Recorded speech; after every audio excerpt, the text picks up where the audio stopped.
Hey, I'm out on a hike and I just thought of something.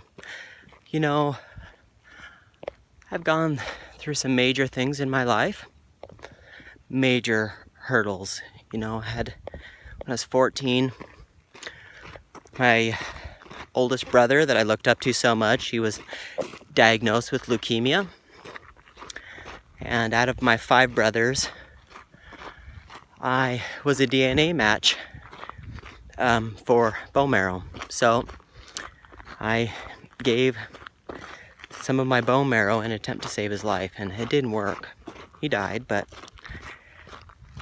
when I went through that, I had no idea what I was getting involved in.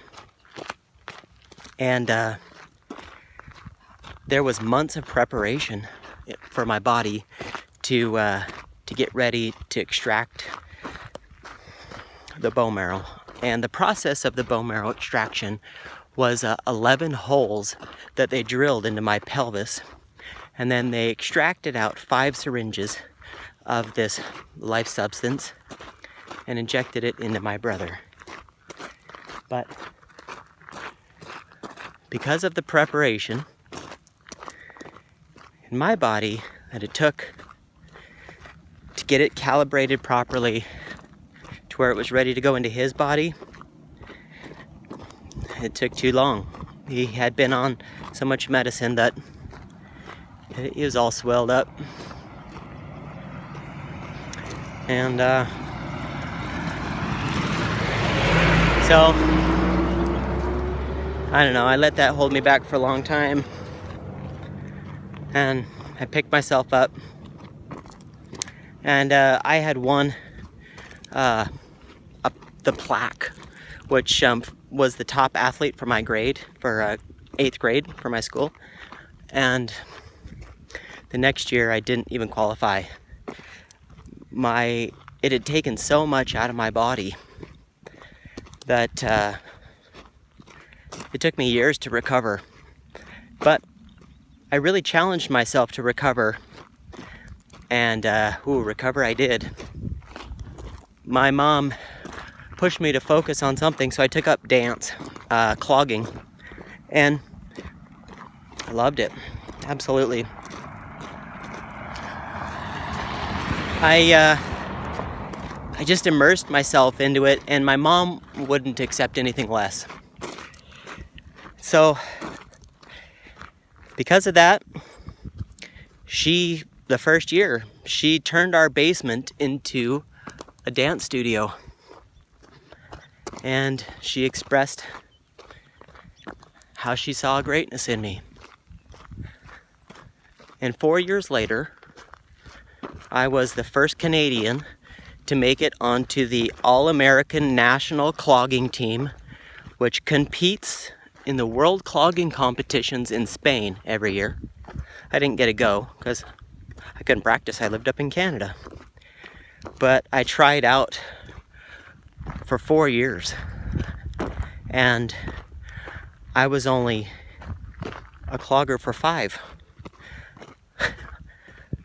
On the 4th time trying it out, I made it on the team, and I had already been successful. My 2nd year in, I realized I knew enough that I could start teaching, and so I was making pretty good money teaching 45-minute classes after school in the studio that my mom had built.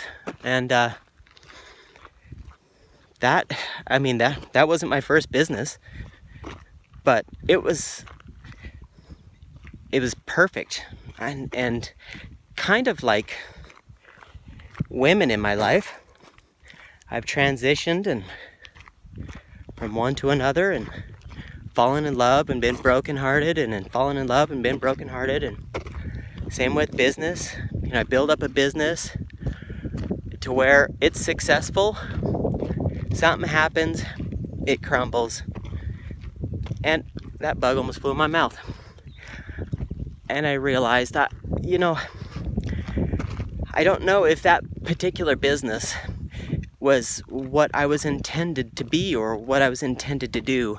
And I'm telling you right now, if you're going through a hard time with your business or with your job, it's because That's not what you're intended to do, okay? And I'm not talking about the first hiccup. I'm talking about if you're having lots of hiccups and you really don't feel good, you feel that thing that feels like depression, that is your inner hero smacking the shit out of you. Come on, wake up. If that happens, you need to take notice, because the champion that's inside of you is, every time you think about doing something different, he jumps up from his coma, gets in front of you, and starts screaming in your face, "Wake up! You're not supposed to do this!" What do you do with that? That's the depression. The depression is this incredibly strong being inside of you wants out. He knows, or she knows, that they can do it way better than you. And they want you to step out of the way. That's what they're saying. And it's really hard. This is how hard it is. My wife was diagnosed with mental illness. And instead of encouraging her to be her best self, I didn't know any better. All I knew was love. So what I did was I buckled down and I gave her unconditional love. Because I'm really good at that. I'm really good at that. I don't have any enemies. And I don't believe in negative speaking. I believe that negative speaking that's the real sin on this planet. Negative speaking.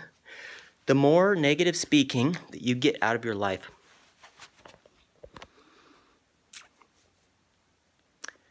you will be so surprised at what you can become, because that inner hero inside of you takes place of the negative speaking.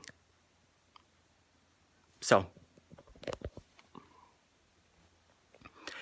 you can do this. You got this, okay? I'm going to work with Gary Vee, and we're going to help people get businesses started. All right? Because if Gary Vee doesn't want to work with me, then I understand. He's not seeing what I'm offering, which is everything.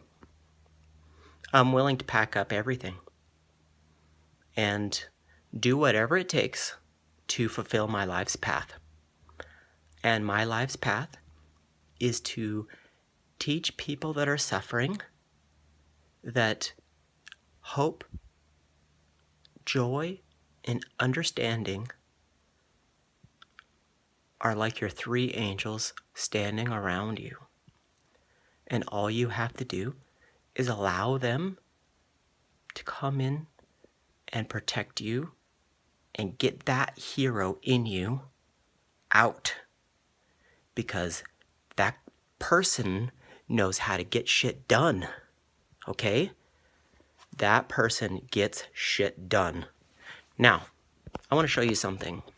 So, I've been working on this brand, and it's not mine, okay? Trevor Isley from the UK, I watched one of his videos. I was so inspired. He was talking about beamism, about being somebody. And I wear this wrist cuff. It reminds me of like a Spartan, right? A leather wrist cuff that a Spartan would wear. But on my arm, I have this. See that? Be me. Be me. Now, I'm going to be me. You be you. But be me, right? Be yourself. And this is what I challenge you to do. I challenge you Anybody who wants to find their inner hero will find you. Be you, okay? I want you to write on your arm, be me, take a picture of it, and post it on my Facebook, okay? Because if we work together, we can rule this place. Seriously.